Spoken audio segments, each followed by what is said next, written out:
How to lock touchscreen on iPhone. To get started, first of all go ahead and open up the Settings application on your iPhone. Once you're in Settings, scroll down and tap on Accessibility.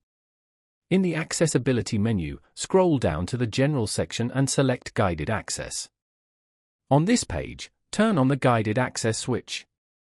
This feature restricts your iPhone to a single app and lets you control which features are available.